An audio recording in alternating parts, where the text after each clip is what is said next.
But today, Jerry Rawlings is unemployed. He was sacked from the forces by the civilian government to which he handed over power.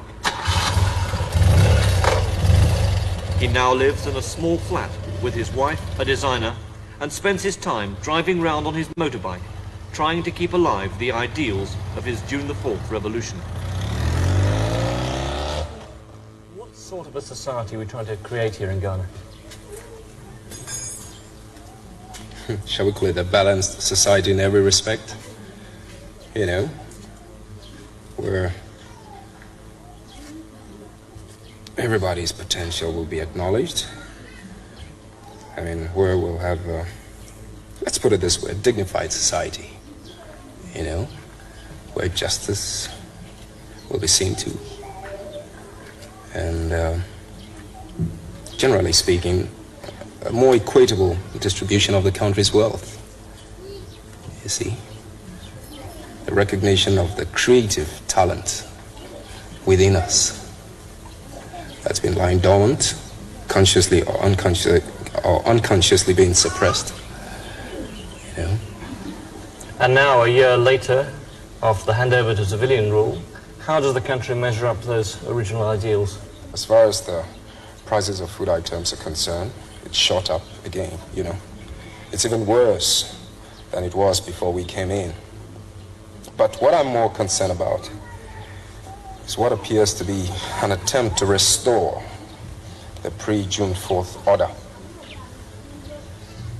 And it's going to create a lot of problems. It's almost like an attempt to re-cage the people, you know, to stop them from trying to assert themselves as a result of the awareness that has come about as a result of June 4th. The main aim of Jerry Rawlings and the AFRC was to stamp out kalabule, an all too common Ghanaian word for profiteering, racketeering and corruption. Market women were accused of hoarding food in order to force up black market prices. Kalabule was checked for a time, but not for long. The new civilian government has only been in power for 9 months, but inflation is around 100% and food is being sold at well over recommended prices.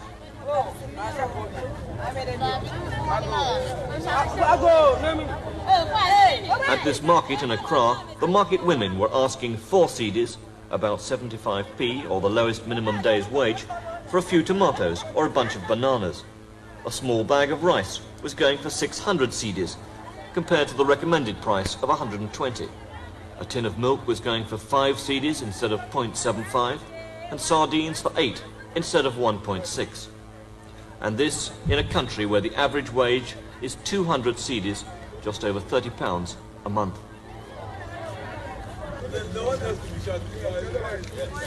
The result, inevitably, has been a demand for wage increases and strikes. Workers from GHOC, Ghana's biggest state holding company, are striking over the government not approving their 15% pay rise and the fact that only managers are being given an extra cost of living allowance. They are angry, but by British standards, not exactly militant. They lobbied Parliament, and there was trouble when hungry workers grabbed for the MPs' breakfasts. The government reaction was to sack all 8,000 GHOC workers and tell them to reapply. So they blamed their poverty on the government.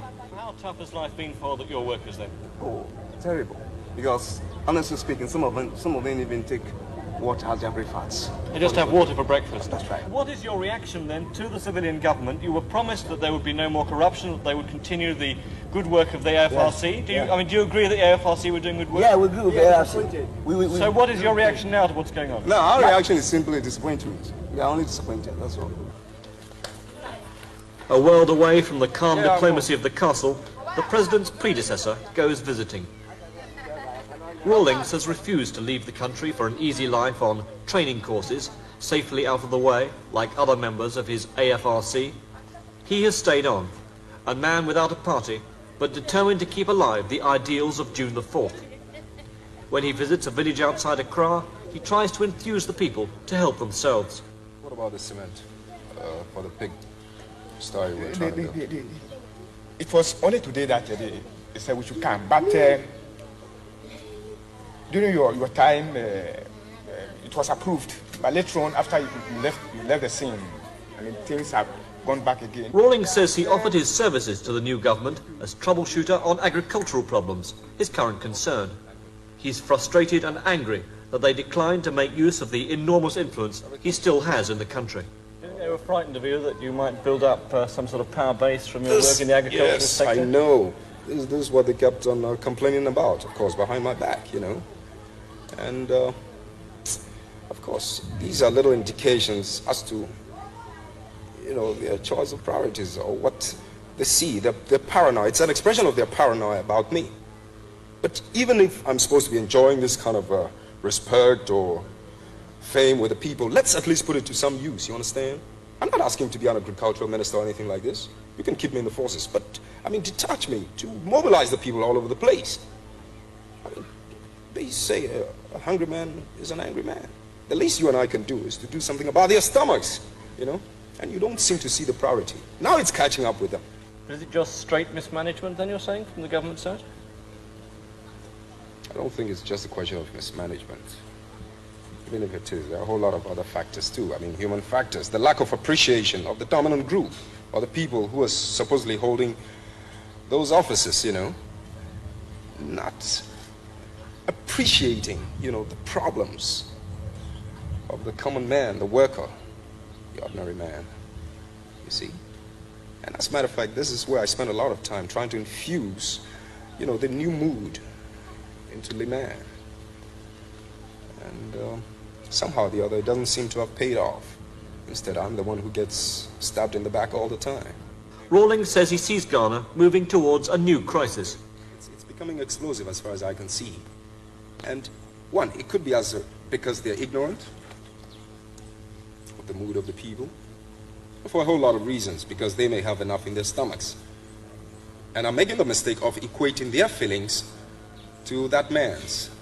But that's where they're wrong, because that man is hungry. So, I think it's generally a question of at which level to pitch the compromise. In other words, it's a question of the haves against the have-nots,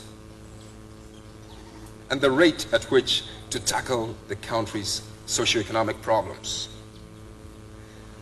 The have-nots, the hungry ones, like I'm saying, or as we all know, cannot go on working and having to drink water for lunch. They are the hungry ones. They are the ones who are being used. That's the productive section of the society. The dominant group are satisfied somehow and are trying to sort of dictate the terms or how to regulate our rate of solving the problems. But you cannot do that because you're not standing in the fire, and you're trying to sort of tell the man who's standing in the fire the rate at which to jump out of the fire. No, he knows it, and he's anxious to leave it. Prices and the return of corruption are one area in which the civilian government has failed to live up to Rawlings' hopes and ideals. The treatment of those he found guilty of corruption could be the next. Rawlings seized houses like these from black marketeers. This one belonged to a man called Kojo Sardine, so called because he was alleged to run a sardine price racket. He did so well that he was planning to build another mansion at the end of his garden. Now, thanks to Rawlings, he's in jail. Another seized house belonged to a European, who used to guard it with Doberman dogs and even a cheetah. According to the Rawlings plan, a house like this should now be used by the state, and not just by an individual. But the committee that looks after confiscated assets has come under pressure to reverse this policy.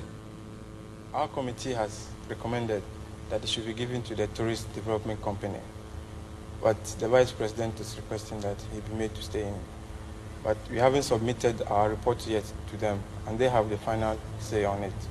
So the Vice President wants to take this house over for himself? Yes. Now, under the agreement that was made with the AFRC, transitional provisions, all the confiscated assets, such as this house, are supposed to be given to the state, aren't they? Yes. So what was your reaction when the Vice President wanted this house? He wants it to be allocated to the office of the castle, I mean the government, so that it will be used as the official residence of the Vice President. But it means that he'd live here, though? Yes. The rising tension between supporters of Rawlings and the new government is highlighted by the fact that an armed plainclothes squad is now tailing one of Rawlings' associates. Captain Kojo Chikata is in the car travelling slowly on the left. The armed men are on the motorbike, and the car turning as it sees us filming. A few minutes later, the men in that car stopped us at gunpoint. They tried to seize our film and arrested producer John Coker and roughed him up, asking why we were so interested in filming Rawlings. Officially, Jerry Rawlings is no public enemy. After all, he handed over power to the present government. But the government are frightened of him and seem to think he could be swinging to the left to emerge as a new focus of opposition. So you're sorry you handed power back to the civilians so fast? Let's put it this way, at the point of handing over, I don't think anybody could imagine that we'd have this kind of situation again, or that this dominant group would be so daring. You're very surprised, very shocked? Oh yes, very. Like I'm saying, it's probably because they're ignorant and don't realize, you know, what the repercussions would be, how explosive it's going to be. With your disappointment at what's gone on since you handed over power, then would you like to come back to power again in any form, at any time? No. You wouldn't? You know something? I'm more concerned about what I call the enlightenment exercise. In other words, exposing the other side of the coin to the people. There's no point in giving a hungry man a plate of food if he's not equipped to ensure that some smart man doesn't pull the plate of food off his face. Now, this is what has been going on.